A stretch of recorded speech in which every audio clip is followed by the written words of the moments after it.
ஒரு மரத்துல இருக்கிற இலை உதிரும் போது பூமியில இருக்கிற கிராவிடேஷனல் ஃபோர்ஸ்னால தான் அது கீழே விழுதுன்னு ஒத்துக்கிறோமோ, நம்ம ஃபீல் பண்றோமோ இல்லையோ, நம்மள சுத்தி நடக்கிற எல்லா ஈவெண்ட்ஸும் லா ஆஃப் அட்ராக்ஷனால தான் நடக்குதுன்னு நம்ம ஒத்துக்கிட்டு தான் ஆகணும். லா ஆஃப் அட்ராக்ஷனை சிம்பிளா சொல்லணும்னா எண்ணம் போல் வாழ்க்கை. நம்ம நல்ல விஷயங்களை நினைச்சோம்னா நல்லதை அட்ராக்ட் பண்ணுவோம், கெட்டதை நினைச்சோம்னா கெட்டதை அட்ராக்ட் பண்ணுவோம். நம்ம எண்ணங்கள் ஒரு காந்த மாதிரி, அதுக்கு ஒரு ஃப்ரீக்வன்சி இருக்கு.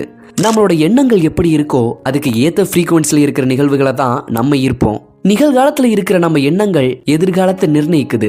இது நம்மளை சுத்தி எப்பவுமே நடந்துட்டு தான் இருக்கு. அதை நமக்கு சாதகமா ஒரு சக்சஸ்ஃபுல் லைஃபுக்காக எப்படி மாத்திக்கிறதுன்னு இந்த வீடியோல பார்க்கலாம்.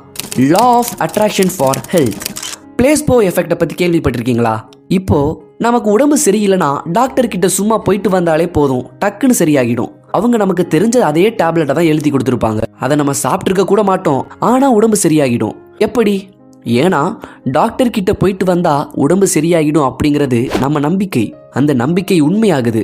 ஏதாவது இல்னஸ் வந்தா அதை பெருசா நினைக்கிறதும் சின்னதா நினைக்கிறதும் நம்ம அதுக்கு கொடுக்குற இம்பார்ட்டன்ஸ்ல தான் இருக்கு. உங்களுக்கு லைட்டா ஏதாவது உடம்பு சரியில்லாத மாதிரி தெரிஞ்சா அதை பத்தி யோசிக்காதீங்க, அதை பத்தி பேசாதீங்க, அதுவே தானா சரியாகிரும். எப்பவும் ஹெல்த்தியாவும் ஹாப்பியாவும் இருக்கிறதா நினைச்சுப்போம். வாய் விட்டு சிரிச்சா நோய் விட்டு போகும் இல்லையா? Law of attraction for relationship. நீங்க ஒரு நல்ல ரிலேஷன்ஷிப்பை அட்ராக்ட் பண்ணணும்னு நினைச்சா உங்க தாட்ஸ், பிலீஃப்ஸ், ஆக்ஷன் எல்லாமே அதுக்கு தகுந்த மாதிரி இருக்கணும். அப்படின்னா மற்றவங்க எப்படி நம்ம கிட்ட இருக்கணும்னு நம்ம நினைக்கிறோமோ அது மாதிரி நம்ம ஃபர்ஸ்ட் இருக்கணும். Love your self. உங்ககிட்ட அன்பு இருந்தாதான் நீங்க அதை மற்றவங்க கிட்ட கொடுக்க முடியும். நம்மளோட செல்ஃப் ஒர்த்தை ஃபீல் பண்ணி செல்ஃப் லவ்வோட இருக்கணும். அதுதான் நம்மளை கம்ப்ளீட் பண்ணும். நம்ம கம்ப்ளீட்டா ஃபீல் பண்ணனாதான் நம்மளை லவ்வோடையும் ரெஸ்பெக்டோடையும் நடத்துறவங்களை நம்ம அட்ராக்ட் பண்ண முடியும். உங்களை பத்தி நீங்களே தாழ்வா நினைச்சா உங்களை சுத்தி நடக்கிற எல்லா விஷயமுமே உங்களை தாழ்வா நினைக்க வைக்கிற மாதிரி தான் தெரியும். எனக்கு என்கிட்ட இந்த விஷயம் ரொம்ப பிடிக்கும் அப்படின்னு நிச்சயமா எல்லோருக்கும் ஏதாவது ஒரு குவாலிட்டி இருக்கும். அந்த குவாலிட்டியில ஃபோக்கஸ் பண்ணினீங்கன்னா உங்களையே உங்களுக்கு இன்னும் அதிகமா பிடிக்க வைக்கிற வேலையை இந்த யூனிவர்ஸ் பார்த்துக்கும். ஏற்கனவே அமைஞ்ச லைஃப்ல நீங்க நிம்மதியா இல்லாம இருந்தீங்கன்னா உங்க லைஃப் பார்ட்னர் கிட்ட உங்களுக்கு என்ன பிடிக்காதுங்கிறத பத்தி யோசிக்காம அவங்க கிட்ட என்ன பிடிக்கும்னு யோசிங்க. அந்த லிஸ்ட் கூட பெருசா தான் இருக்கும். Law of attraction for money. எல்லோருக்கும் நிறைய பணம் சம்பாதிக்கணும் அப்படிங்கிறது தான் ஆசை. அப்போ நம்ம செல்வத்து மேல எனர்ஜியை ஃபோக்கஸ் பண்ணணும். எனக்கு நிறைய கடன் இருக்குன்னு நினைச்சிட்டே இருந்தீங்கன்னா மேலும் மேலும் கடன் தான் ஜாஸ்தியாகுமே தவிர பணம் கையில தங்காது.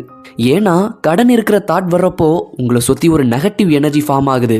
உங்க இமேஜினேஷனை யூஸ் பண்ணி நீங்க ஏற்கனவே ஒரு பணக்காரன் மாதிரி உங்க சப்கான்ஷியஸ் மைண்டை நம்ப வைங்க. உங்க வாழ்க்கையில இருக்கிற பணத்தை நீங்க எப்படி யூஸ்ஃபுல்லா ஸ்பெண்ட் பண்ணுவீங்கன்னு யோசிங்க. உங்களுக்கு பிடிச்ச பொருட்களை உங்களால வாங்க முடியும்னு நினைங்க. இது பண்றப்போ நீங்க ஹாப்பியா ஃபீல் பண்ணுவீங்க. அப்போ உங்களுக்கு சந்தோஷம் தரக்கூடியதை தான் நீங்க அட்ராக்ட் பண்ணுவீங்க. What goes around comes around. நம்ம கையில இருந்து காசு வெளியே போனாதான் காசோட வரவு நமக்கு இருக்கும். உங்களால முடிஞ்ச அளவு தானம் செய்யுங்க, அது உங்களுக்கு மன நிறைவை கொடுக்கும். பணவரவு நிச்சயம் அதிகரிக்கும். உங்களை சுத்தி இருக்கிற எல்லாத்தையும் அப்ரிஷியேட் பண்ண ஸ்டார்ட் பண்ணுங்க, அது ஒரு நல்ல எனர்ஜியை கொடுக்கும். எல்லாமே ஒரு எனர்ஜி தான். நம்ம எனர்ஜி பாசிட்டிவா இருந்தாதான் யூனிவர்ஸ் கிட்ட இருந்து நமக்கு வர எனர்ஜி பாசிட்டிவா இருக்கும். வீட்டில இருந்து வெளியே போகும்போது பைக்கிய மறந்துடக்கூடாதுன்னு நினைச்சிட்டே இருந்தோம்னா மறந்துட்டு தான் போவோம்.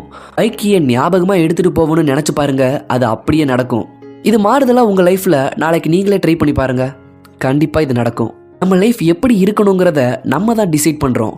பிடிச்சதை செய்யுங்க, உங்களுக்கு சந்தோஷம் கொடுக்கறத செய்யுங்க, அது உங்களுக்கு இன்னும் நிறைய சந்தோஷத்தை அட்ராக்ட் பண்ணும். யூனிவர்ஸ் கூட நம்ம நினைக்கிறத கம்யூனிகேட் பண்றதுக்கு நிறைய வழிகள் இருக்கு.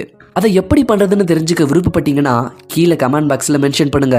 அதை பத்தி டீட்டெயில்டா ஒரு வீடியோ போடுறேன், அதை பத்தி நிறையவே நம்ம பேசலாம். ஓகே நண்பர்களே, நான் இன்னுமே நிறைய கண்டென்ட்டோட உங்களை மீண்டும் சந்திக்கிறேன். நன்றி, வணக்கம்.